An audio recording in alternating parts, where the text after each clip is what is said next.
Hi guys, Ingenium here.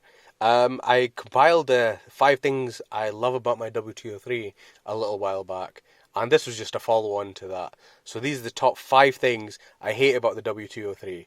Because for every big bad, there's got to be a good, and every good there's got to be a bad, isn't there? So I actually put this as one of the things I love in my W203, and that was the engine. So you're thinking, well, why have you put the engine in one of the things that you don't like? Well, I just don't think it's a great diesel engine. It's fantastic because it's fast and it's smooth. I mean, that is very true. But it's not really that great on fuel. On a dual carriageway, or to be fair, this is only maybe about a 20-mile run, but it's averaging about 38 miles per gallon, and I don't think that's impressive for a modern diesel anyway. Yeah, true, it's got 270 brake horsepower plus or whatever, and it's a 3 litre. I know you can argue that. On a run, maybe they're better. I think the best I've had was 41 miles per gallon. Again, I wasn't really that impressed. I am comparing this to other cars. So, for example, the Mercedes 270 engine, or even like your Honda 2.2s. And I know that's not a fair comparison, but they're superior. Like, you're getting 15, 20 miles per gallon more than this. But even that aside, let's even forget that. The OM642, the 3 litre CDI diesel engine, turbo diesel engine, it has so many common problems, and it's ridiculous. I've got another video on this as well, but for example, the oil seals leak. So they put these oil seals in, and you get these new oil seals, and they're purple instead of orange, and they don't leak. £10, not that bad, right? But if you want to replace it, it'll be maybe £500, maybe £1,000, maybe £1,500. It's turbo off, everything out, injectors out, inlet manifold out. I mean, literally, you're taking half the engine apart to get to this stupid oil seals. And like I said, it's a £10 part. Ridiculous. I mean, you can pretty much write off a car at this age just because of the oil seals, unless you're willing to do it yourself. Or unless you really, really love your W203 and you want to keep it on the road and you can't DIY it, you're kind of stuck. The PCV valves fail and they can suck in oil. The orange little gasket things on your inlets, MAFs, DPFs, the swirl flap motor. I mean, there's hundreds of things that's wrong with these engines.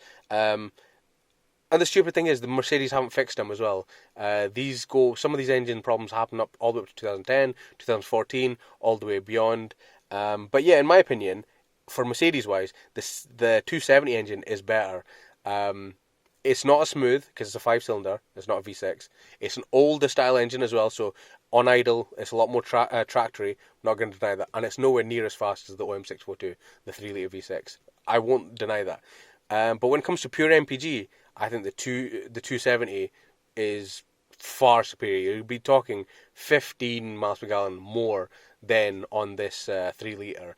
And once you're on the move, yeah, it sounds a little bit more agricultural, but you don't really notice it when you're inside a Mercedes. And yeah, I mean, they're fine. I think they've got a lot less problems overall as well, because it was based on the straight six one. And I think most people said the straight six turbo diesel was one of the best engines that Mercedes used.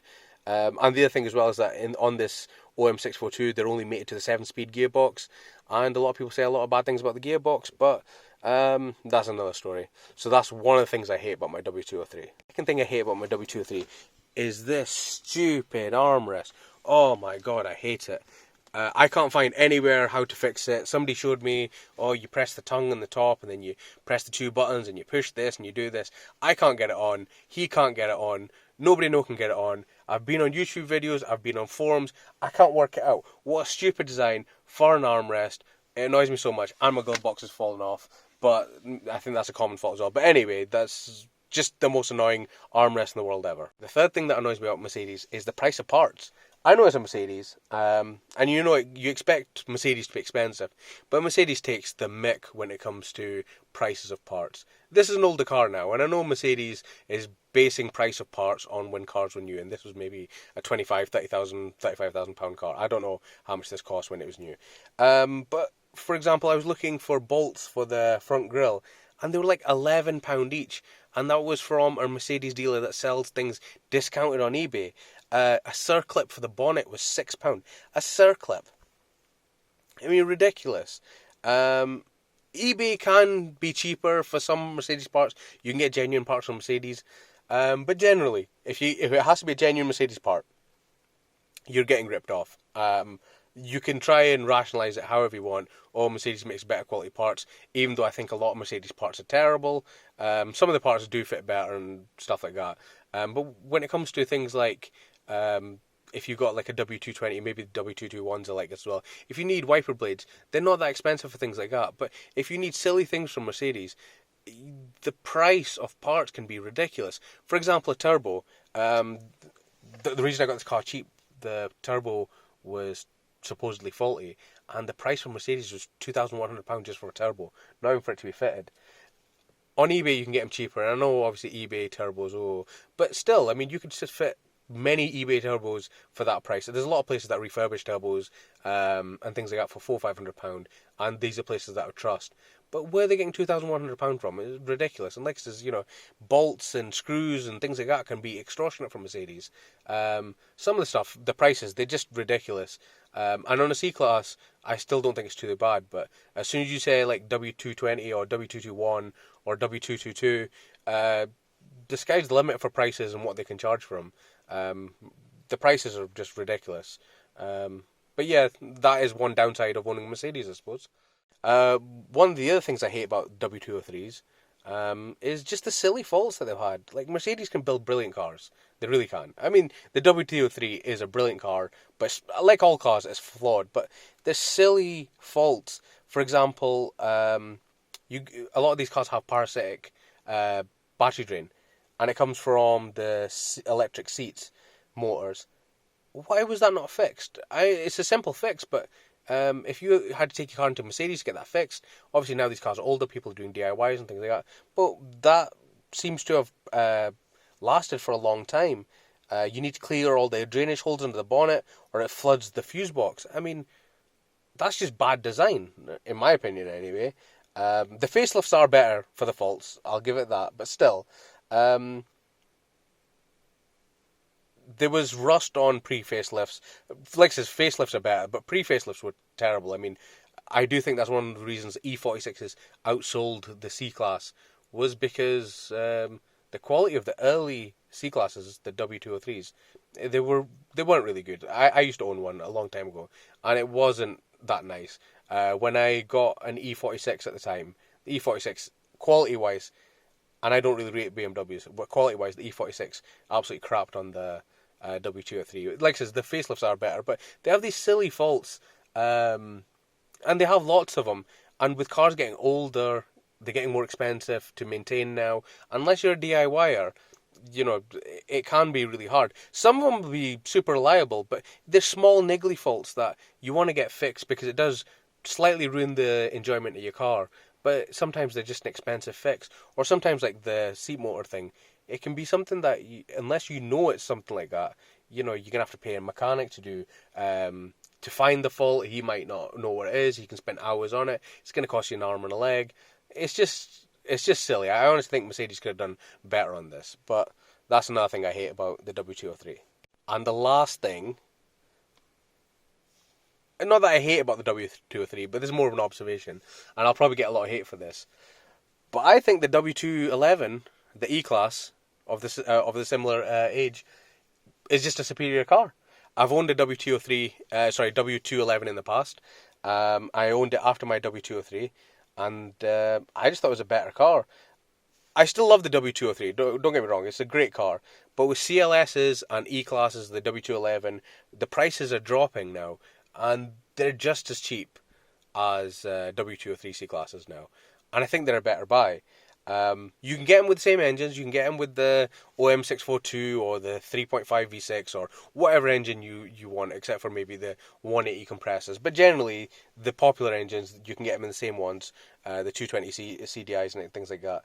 The CLS, but I don't really like the CLSs, I don't really like the shape of them. But the W211, I think that's one of my favourite Mercedes. I think it's a really good design. But it's a bigger car, it rides better, it's got a slightly nicer interior. Again, comparing it post-facelift, pre-facelift interiors were terrible on W203s, but the post-facelift ones are actually okay. But still, the W211 I think is personally nicer. In the back of the C-Class, there isn't much legroom. If you're taller, especially, and you got your seat cranked back a little bit, whoever's behind you is finding it really tough to get in and out because their feet are going to get trapped, especially if they've got big feet and things like that. And there's not much leg room in the back of the W203. I know obviously the W203 is a smaller car, but if you're carrying a lot of passengers, the W211 is just much better. And I know the W211 is more of a barge, and it's more expensive to start with, and prices are now coming in line. I think the W203 is an appreciating classic, whereas W211 still haven't bottomed out in price, so maybe that's kind of why they're coming to roughly the same price. But one surprise as well is that I thought, well, a W203 C Class with a 3-litre V6 remapped and all that kind of stuff would smoke a E Class with an OM642 remapped and everything like that. But apparently these W203s are 1,630 kg, whereas a W211 with a 3-litre V6 turbo diesel is only 1,750 kg. So it's 120 kg more. Yeah, that's obviously a lot of weight. But at the same time, it's a much, much bigger car, or it feels like a much bigger car. Boot's a lot bigger, rear legroom's a lot bigger, the interior's nicer, it's more isolated.